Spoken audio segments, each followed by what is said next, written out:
Hello. Obviously, Fanmail Friday was not filmed on Friday because I was at Steamposium, along with my second youngest sister and my youngest sister. This is, of course, Ravenous Tiger. She still has her tiger makeup on from this weekend because... I sleep in it all weekend. I don't redo this every single day. It takes over 3 hours. That'd be crazy. So she's going to be joining me for the Q&A. We'll see how this works out. If we decide that your question is silly, or I just don't want to answer it, we will cover it with belly dancing. Alright. Robert Merrill. Cap, I love Japanese Kendo, so I want your opinion on something. Which do you believe is better in one-on-one combat? Japanese Kendo or fencing? Well, fencing is a very broad term. If you're referring to modern fencing, it includes foil, epee, and saber, each which are different, very distinct styles that represent very different weapons. Kendo is, of course, a representation of katana combat. They are both dueling styles, though. What is taught as modern Kendo, from what I understand, I've seen it demonstrated a few times, I've never actually studied it directly, it is very much a one-on-one, very, very abrupt, very formalized style of dueling, and fencing is also, obviously, one-on-one. And neither of them, honestly, are really going to prepare you for an actual fight. The styles that they teach in modern Olympic fencing, even in saber, less so in saber, but definitely in foil and epee, don't directly translate to actual sword fighting. If you were to hand most people who've only ever studied, Olympic-style fencing on a rapier, they really won't know what to do with it. The weight's different, the blade isn't as flexible. Both have been very much sporterized. Olympic fencing is a sport, and as such, it's lost touch with a lot of its roots. It's now about getting the little button on the end of the car antenna to press down on your opponent. And so they've learned to do a lot of things with Olympic fencing that you could never do with a real sword.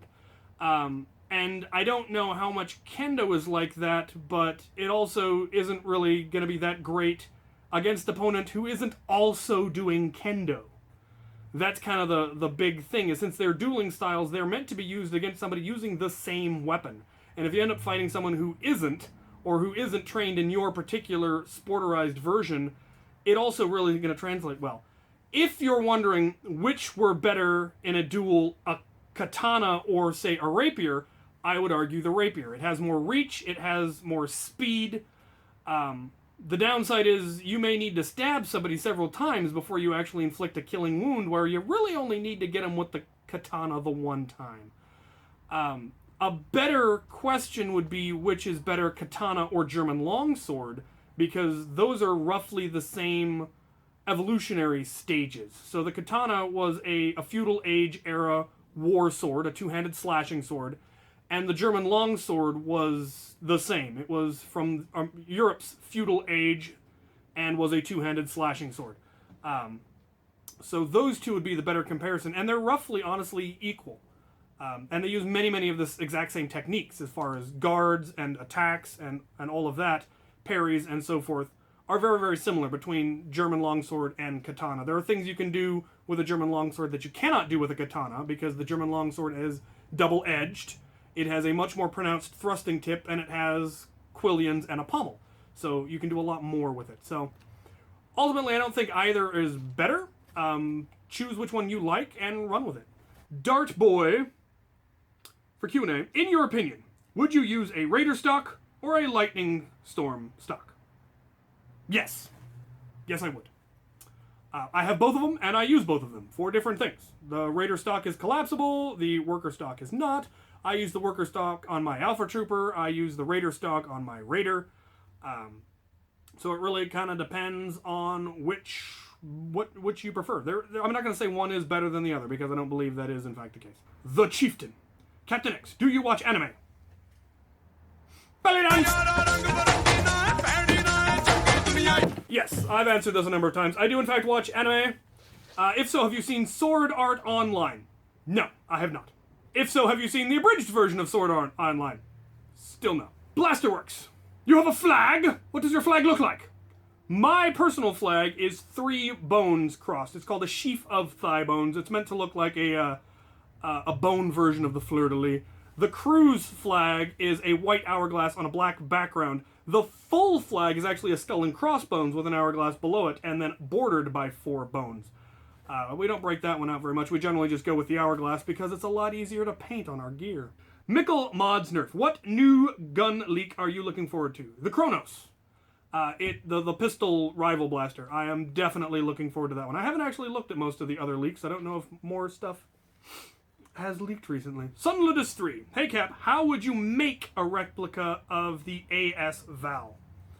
Well, the core really is either a Retaliator or a Strife, depending on which you prefer. The stock, honestly, you could almost use a worker stock if you're going for the wired looking one. If you want the weird ergonomic wooden one for, you know, the precision shooting style, you're good luck with that.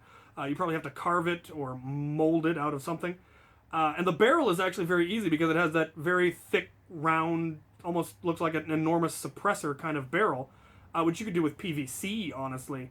And then the real only complicated part is the connection between where, you know, the gun attach or the barrel attachment point is and the actual long tube barrel, which you could get someone to 3D print. You might be able to make one from another blaster. But I would use a Strife if I were going to make that gun. Jeb Bertram. Are Destiny mags 3D printable? Would you run it? Well, just about anything's 3D printable. I don't know how well it would work 3D printed. You're better off just buying them from Busby, which apparently you can do. And yeah, if I ever got my hands on a Destiny, I would definitely love to try to build Make Test Battles HPA version of that, because I think that would be pretty cool. Trip Millero. What do you think about the new ultra aerodynamic and stable, especially at high FPS, darts that were leaked recently? Haven't seen them, actually. Oddly enough, this is a leak I have yet to see anything about. Have you seen it? No, but you're just kind of like, why wouldn't you? They sound lovely if they actually work, especially at high FPS, because that's kind of the problem. How dare they make a better dart? I shan't have it in my house. Shan't. I shan't. I am shocked. Shocked. The very idea. Brian Kersey. Hello, Captain, my Captain. Thoughts on non-fantasy LARP like post-apocalypse or cyberpunk? Like what I spent all weekend doing? I love it. The event we went to this weekend was Steampunk. Technically, I went as what is referred to as dieselpunk, which is kind of a subculture, later culture of steampunk. Steampunk pretty much kind of goes up to and flirts with World War I, but generally tries to stay before it.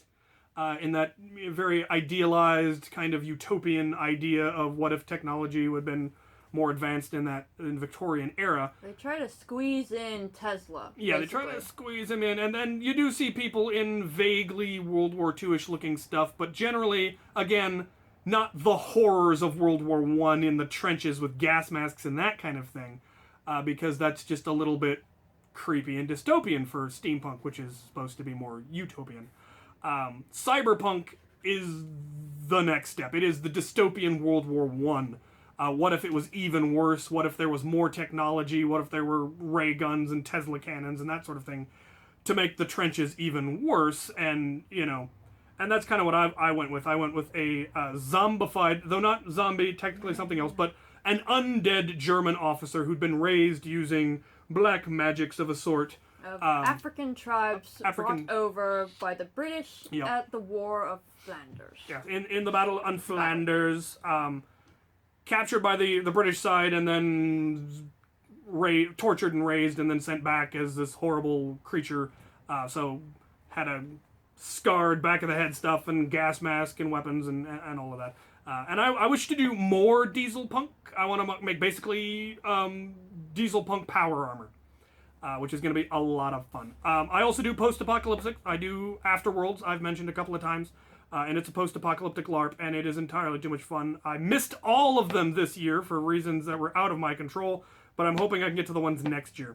Trobosto in Trollland. Did you know there are tutorials on YouTube to build Lego Mavericks? Belly dance! Yes, I'm aware. I have seen the videos, and I've pondered it and considered it, but I haven't done it yet. Givens. Hello, Xavier Denomedy. Surely you mean Denormandy. No. Denomedy? Yeah. Denomedy.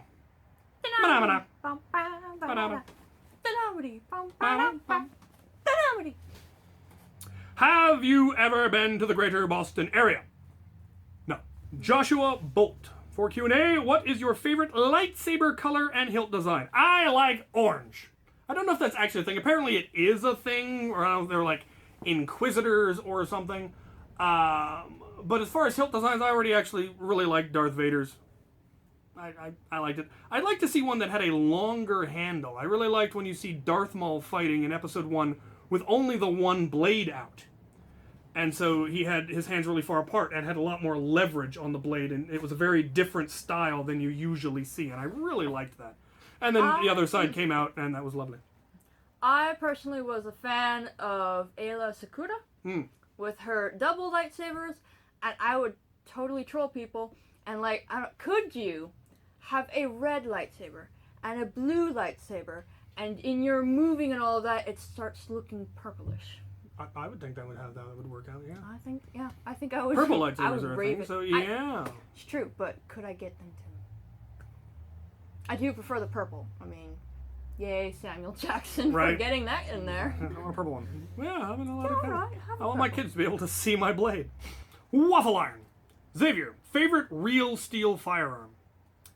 I don't actually have any one favorite gun. I'm not actually a huge gun nut, so I couldn't tell you, every rifle that's ever been made. I do prefer generally older stuff to the modern stuff, because the modern stuff is just kind of boring in my opinion. But what I really, really like are combinations where the pistol and the long arm take the same ammunition. So yours was the lever action Colt, which is a Henry. And I also enjoy the mare's leg, and as we said, they're 45, so it also works with a 45 cal pistol. Yeah, those use the long Colt, and so which is what most, or not all, but Colt made pistols that use the long Colt, and so you see cowboys with the belt with all of the bullets, and those bullets can be used for either their pistol or their rifle. Obviously, it doesn't have as much stopping power or as long range as something in a much higher caliber. But you get to you only have to carry one type of ammo, which I like. It's practical in a skirmish. Yes. I also like the fact that the 1911 and the Tommy gun both take 45 ACP. And I liked that the Luger and the MP40 used the same ammunition, because it's just efficient in a military setting when your submachine guns and your pistols use the same bullets, so you only need the one type of ammo. It's much better. Darken Knights. Will you in the future resume your work on the Gears of War Lancer? Maybe. The curator actually finally took it home with him because we just were never getting around to it. We were both too busy. So I don't know if he's going to be working on it. I would love to. Our plan was to put a Stampede in it, but we haven't gotten around to that. Second question, every Nerfer modder creator has his or her favorite combination of flywheels, cages, motors, etc. What are your favorite for range, accuracy, and so on when putting together a Nerf gun? I honestly actually don't yet. I have not done very many flywheel blasters. The ones I've done for commissions were the user told me exactly what they wanted. The customer said, I want this combination of blasters. Shame. Yeah, I know. I do have plans. I want to make a pair of auto strifes. I do want to make at least at least one rapid strike, and but I haven't done enough to really develop a favorite. And there's so many options out there now. There's all of the 3D printed stuff. There's metal cages, Dr. Snickus cages, artifact cages, and flywheels left and right. But I have not actually experimented enough to know what I consider the best. And I probably wouldn't care, honestly. Because the way I nerf and the way we do our wars, if you're doing flywheel and you're using it like that, range isn't what you're going for anyway. But I do look forward to actually doing a lot more experiments when I start doing my own flywheel builds, because I'm actually still fairly new to flywheel. I've done a lot more air blasters and springers than I have flywheels, so we will see if I develop a favorite. And there might be a video later. Juminator 3719. Do you have any friends in Toronto? Not that I know of. I might. I've probably got fans in Toronto. Probably you. But I don't. Givens. Hi. I'm an 11-year-old Nerfer and adores you, but lives on the other side of the country, and I'm trying to do a low-cost loadout. Any suggestions? Goodwill. That's where 90% of my stuff has come from.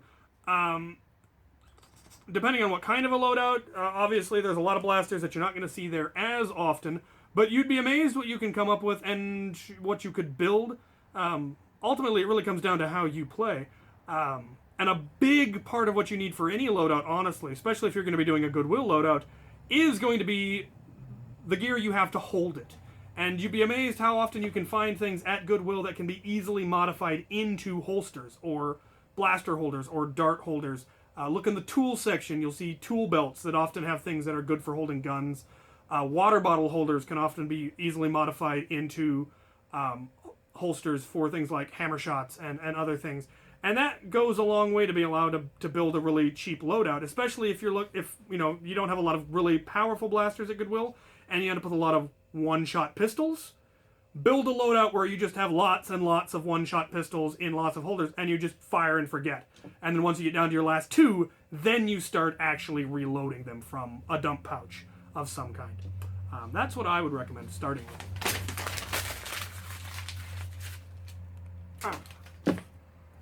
Givens! How many Givens? Hey, if you make it to the list, you make it to the list. Do you play Terraria? I've never even heard of it. Is it a board game, computer game? I got this. I have played Terraria. I don't even know how to pronounce it. Yeah, it's Terraria, basically.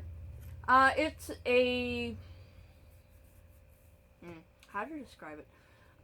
It's kind of like Don't Starve, but with space. Ooh. And you can go to different planets and get different materials. There are some space fights, I believe. And yeah, it's a fun game where you jump to a different planet and you're like, okay, what am I up against? What am I fighting? And I didn't really get into it though. There wasn't that much of a story, and I really enjoyed the stories. Like Don't Starve. For some reason, they talk in instrument voices. I don't know why, but I enjoy that, and also there's more expression because Terraria is more pixelated. So it's very simply based from what I briefly played. Okay. Disclaimer, I've only played about an hour of Terraria, and it didn't grasp me very much. I still prefer Don't Starve. That is my answer. So I think you would actually enjoy it. It's a simple, there's the Elite Dangerous, and then there's Terraria for the kindergartens. I see. Camo Cat 25. What is your favorite online game? Elite Dangerous. Sorry. Followed closely by Puzzle Pirates, actually. I used to play a lot of Puzzle Pirates, not so much anymore. Now I play mostly Elite Dangerous. Follow-up question, do you like the X-Files or the Simpsons? X-Files. I've seen a couple of X-Files. I have never in my life seen an episode of the Simpsons. X-Files, I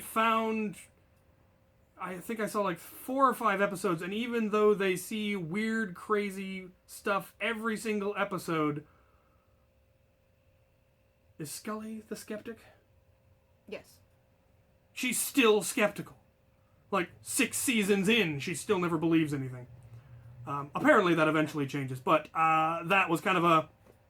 Come on, get with the program. Well, it took her to be... crap. Actually abducted by aliens? Yeah, she was... At long last, she was abducted, and I think they took her babies, her eggs, and she had a tag in the back of her neck. That's when it finally changed. So it only changed when it happened to her. Exactly. Alright, Corey Zepp. Do you consider the Stampede your signature blaster as a modder? And what is your favorite single-shot blaster? Probably. I think it actually is the one I've... Well, it's probably not the one I've modded the most. I've probably modded more Strifes at this point. But I have done a whole bunch of Stampedes. I did several when I was with HVZ. And I've done a few as commissions since then. And I did, of course, Ire and Hildir were both Stampedes. So yeah, that's probably, at this point, it's the one that I've done the most mods with and that I'm really the most comfortable with. And my favorite single-shot blaster. Actual stock Nerf ones. I probably don't really have one. I do really like the Stormfire or the Clear Shot, just because of the design. It's so svelte. Rebel. Yeah, a lot of the Rebel single-shot pistols are also beautiful and very svelte as well. My crossbow is also probably really high on my list of single shots that I really like.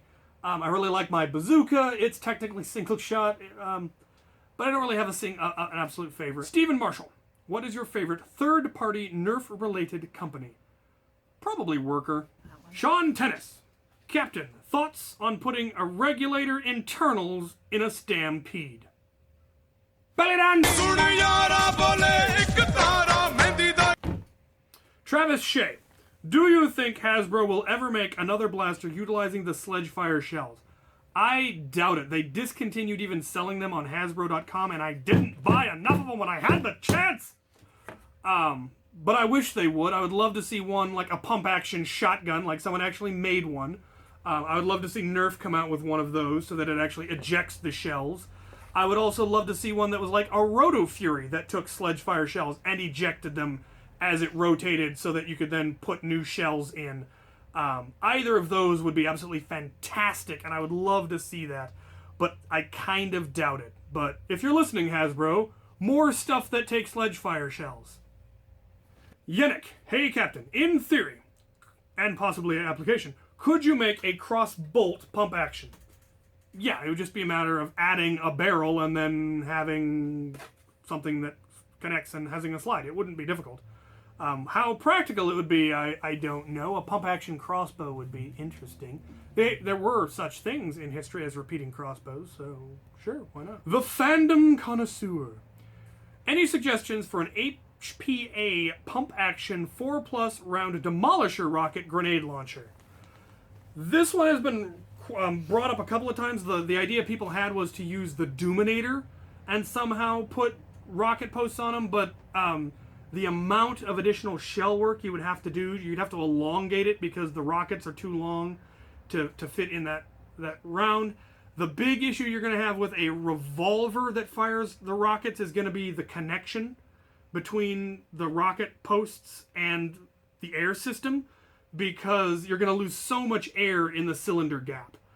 You would need to probably have a bolt that slid into the back of the rocket posts that would then seal it between the tank and that, and then you're getting a lot of dead space in there, and I just don't think there's actually going to be a convenient way to do it. But the Doominator would probably still be the platform that I would start with. I mean, if you're going with a full HPA where it's got an extra tank that's just firing enough air so you're not having to pump between uses, you might actually be able to make it work. The trick is going to get it to rotate and seal enough to not just lose all your air at the cylinder gap. Dragon Blaster 10,000. I have a philosophical question for you. If you are doing nothing, are you doing something, or are you actually doing nothing? Nothing is an abstract concept that doesn't actually exist. You can never truly have a lack of anything. And one could philosophically argue that a lack of something is in and of itself a concept. Is there, if you have a vacuum, there's a word for it, there's a name for it, we can think of it, it is a concept. So even a true vacuum that has absolutely no molecules, no light, no anything, is in itself a thing by being a lack of a thing. Just like 0 is a number that we can manipulate and use in math. It represents a lack of anything, but can still be discussed mathematically in the same way that a vacuum can be discussed and can be studied and can be useful. So you would still, in fact, be doing something in your inactivity. It reminds me of that time when the Mormons visited us, and they asked what was my religion, and I said nothing. And they said, "Oh, so you're atheist?" And I said, "No, that is a religion." And that completely stumped them, and I left them to you. Brokenhearted. Hey, Captain. I really attached to my Maverick CS6, and I wanted to know what I should modify in my Maverick.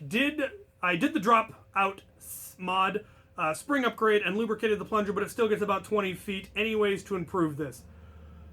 Unfortunately, because the Maverick is reverse plunger and because it has a small plunger, there really isn't a whole lot you can do with it. 20 feet does seem short, though. So you might try thrifting a new one and try replacing the internals and seeing if that works. I have had Mavericks that I have no idea why they didn't work. I could take the internals out of them completely and put them into another shell and they'd work fine, but when I put them back into the original shell, they didn't work anymore. And I couldn't find anything wrong with the shell. I mixed and matched parts. It was weird. But they're just... The Maverick is limited. It's early technology. If you want to get crazy, you could try to replace the internals with something that's direct plunger. Try to possibly replace the internals with something from a strong arm. But if you're going to keep the original internals, you're going to be limited by the reverse plunger and small plunger. So there's not a whole lot you can do with it. Nerfing Preacher. Captain Xavier, what are your thoughts on the Hailfire? How practical would it be for both Nerf Wars and for HVZ? The Hailfire is actually, in my opinion, an excellent HVZ blaster because of the high ammo capacity without the need to reload. The amount of time it takes to ratchet to the next cylinder is much less than anyone is going to be able to practically switch magazines, unless you're absolute insane at speed switching, which, you know, in the chaos of battle is not going to be reliable, whereas ratchet to the next one is, in fact, very reliable. There are some mods that you can do to tighten up the rotation mech to make it even a little bit more reliable. And beyond that, it's essentially a Strife. It's same internals, flywheel, semi-automatic, which is good because semi-automatic gives you controlled fire, but it is actually a geared pusher, so you can get a lot of speed behind it and you can put out a lot of rounds very, very quickly. It has a really long push, so unlike the ones that have the pusher that are directly behind the gun, that have a tendency to sometimes, if you're using a shorter dart, won't push all the way into the flywheels, this one has an arm that comes from the top. Smackety, smackety, smack. And gets a much longer draw. And so you're much less likely to get a misfire with the Hailfire. And you've got the controlled fire rate. And it has a ridiculously high ammo capacity, as I said. You can put 8 18-round magazines in there, which is, I believe, 144 rounds. So a full gross of ammunition without needing to change mags or reload. Yep. You can also put 35-round drums in it. You can put 4 of them in it, but then you have to skip every other rotation to get them. And they don't feed as reliably, and technically you'll have 4 less rounds. So I would go with 18-round stick mags. Or 22s, if you can get the 22s, or the 20s. But I would stick with a straight magazine, just because they feed better. But I think it's a beautiful gun, personally, especially when modified and in a support role. QJ500. Do you have an HVZ backup? Yes, my backup for HVZ is actually my Alpha Trooper. And I keep it as a backup because it is a Springer. In the event that it starts pouring rain and I don't want to take my fancy electronic blasters, either my Strifle, my Demolisher, or Ire, into an HVZ, I use my Alpha Trooper because it's a Springer. Very, very reliable. It's got an Orange Modworks kit in it. It fires beautifully, fires reliably. And so that is, in fact, my backup. Adam Fazar, what is your opinion on the Lawbringer? I find it to be ergonomically a tragedy. I love that it's got high ammo capacity. I love that it is hammer fired. But the way they did the shell is very uncomfortable for my big monkey hands. And it's got so much dead space that didn't need to be there, where they added dead space for no reason. That is why I built my Hammershot carbine. Because it feels like it, looks like it. It has slightly less ammo capacity, but it is so ergonomically so much better. I do like that it has ammo storage in the stock. That is nice. I'm really tempted to do the minimized pistol version of it. Just because then you have a pistol that has a ridiculous ammo capacity and is hammer primed. Yeah. But anything that can be used one-handed that doesn't take batteries, I am inherently respectful of that concept. So I like the idea. If it fits your hands, run with it. It is a beautiful blaster for that. Second question, what do you think is the best rival and mega blasters for HVZ or Nerf warring? Quite frankly, there really isn't a good mega blaster for HVZ. The ammo capacity is too low. Unless it's an HVZ where Mega is a special ammo type and does other damage. And then it's going to depend on the scenario. It's going to depend on what the Super Zombie rules are that require Mega rounds. I really like having a Mega Blaster on my Strifle because it's a Magnus. It only holds 3 rounds, but if it's just one Super Zombie that takes Megas, I've got the Mega right there. It's underslung. I still have my semi-automatic Strifle that's all modded and all of that. If it's something that's going to take a lot of Mega, then obviously a Mastodon is going to be great. High ammo capacity, full auto, flywheel.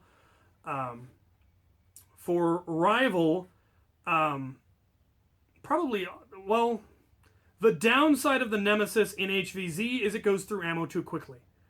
And Rival is beautiful other than that, but you don't need something that's going to dump 3 rounds into each target. That's going to a waste of ammo. And even though it holds 100 rounds, if you run out, you run out, and that's a detriment. It's beautiful in Nerf Wars. The Nemesis is absolutely magnificent in Nerf Wars because it can hose the opponent with copious amounts of ammo, and as long as you have extra ammo, which the nice thing about the Nemesis is it is easy to reload. You open the top hatch, you dump more rounds in from a paintball hopper or whatever. So that's beautiful. I'm really looking forward to the Chaos because as a sidearm, I'm looking forward to seeing how well it works because it looks like it's going to be eminently holsterable, which is a beautiful, beautiful thing. The Cyclone Shock and the... Well, actually, for Nerf Wars, I rather like the Roto Fury. It's got a higher ammo capacity. It's pump action. I like that. So, but best, I don't think you're never gonna get a best out of me because it depends on your play style. It depends on your opponent's play style. It depends on the HVZ style, the games, the rules. There's too many factors to say this one is the best and will always be the best, and anyone who disagrees is a fool. I disagree with that philosophy entirely. So, yeah. Finally, Hikich. What does a software engineer do? A software engineer engineers software. It's basically a more fancy-sounding word for programmer. And software engineering is remarkably still a fairly new field, especially compared to like civil engineering, where it goes back to the Romans building arches, and electrical engineering, which goes back, to when energy first came out, and all those types of engineerings have been around a lot longer, and they have math in their favor. You can do the math on a bridge. You can do the math on a skyscraper. You can do the math on electrical currents and all of that, and know that you have done it right, and that this is optimal, and that this is going to last and work. Software engineering is a whole lot harder because there are no solid benchmarks. You can't do the math and say, this is the best version of this code that will ever exist. Or even that can be built now. And people have tried. For a while there, it was number of lines of code. So a programmer was paid by how much code they produced. The problem is that results in programmers doing very inefficient code so that it takes up more lines. And then they went the other way around, and shorter code became the thing. And the problem is then they write really, really short lines of code that are next to impossible to read because they've got so much crammed into each line. And then they tried doing number of connections. So if you do object-oriented code, and this part of the code calls this part of the code, calls this part of the code, calls this part of the code, it was the number of calls. And whether they just thought that was good or whether that was bad was debated. And so, you wanted fewer objects, or you wanted more objects, or you wanted objects that didn't have to call as much. So you had big objects. And so, yeah, that's kind of the conundrum that the computer science world is still trying to deal with is, what is good code? How do you measure whether code is good? And how can you prove that it will always work? How will you prove that it... if somebody somehow gives it really weird input, does the computer know how to deal with that? So, you work on input sanitization so that the only good input can get through, but then that is a choke point where you have to deal with, and you have to constantly putting errors like, nope, bad input, oh, good input. And yeah, so that's what we do. I don't actually write much code anymore. Because I don't currently do, technically, software engineering. I am what on earth is my title? configuration management senior analyst? Something along those lines. He's a transponder. I'm a transponster. But yeah, technically a software engineer they write programs, code, software. So yeah. On to the fan mail. All right, we have one letter and one package. So let's start with the letter. Dear Captain Xavier, I was wondering if you could give my new channel a shout out. My channel is called Lieutenant Felix. I love it. All of you, go check out Lieutenant Felix's YouTube channel. I am biased. I like it. You like Felix? Yes. Felix is Latin for cat. Oh, well there you are then. I am posting videos soon. Also, would it be easier to just minimize a hyperfire than make one of Wacom's deleter? Yeah, just minimizing it would be a lot easier. The deleter was a very complicated build. What I think would actually be a really cool loadout would be dual minimized hyperfires rather than a single doubled one. It would definitely be easier and it would allow you to fire in multiple directions, but the deleter's ability to put out 36 darts a second is amazing. But then you have to reload. But yeah, taking the stock off and moving the battery up into the front section would definitely be a lot easier than trying to attach them together and hook up all the wiring together and all of the switches together. The deleter was a very complicated build. Wacom is a maniac when it comes to dual blasters like that. Also, I am working on more puppets, so look out for those. From Connor Gibson. P.S. My mother recently passed and I was depressed, but I watched a bunch of your videos and it cheered me up. Thank you. I am very sorry to hear that. I know you wrote to me very, very early on, and I wish I'd gotten to meet her when you guys passed through, but I understand that schedules didn't work out, so. I'm very glad that I've been able to add some joy and happiness to your life, and stick with the Nerf. One of the things that I love about Nerf is that it is creation. You are making something. And that has always been my meditation when I get really depressed, because I do suffer from depression. I make things. That's why so many of my hobbies involve creation. Why I do Lego, why I do Nerf, why I make armor, why I sew, why I write poetry. Because it's my way to get away from my depression, and when it's done, when I've dealt with it, I have something. I've created something. Some people, they go on bike rides, or they have active hobbies. They go and they play a sport. An awful lot of people do alcohol or drugs as their way, and I prefer to have something that when I'm done with it, I have something to show for it. And sometimes I give them away. I make jewelry and I give it to people who like wearing jewelry because I don't. Or I write poetry for specific people and say, here's a poem. You'd be amazed how many people have never had a sonnet written for them. Yeah. It's like I make jewelry as well. For me, when depression hits me, I find a new hobby, something to teach myself. Yes, and then, learning. Yeah, it's more about the meditation, as he mentioned, of self-teaching. And so, as he mentioned, there are people who, the way they deal with it is they consume something, whether it is to see a basketball game or whether it is to drink alcohol. But or at food. But at the end there is nothing to reflect on, nothing to say, I achieved something, except for pool.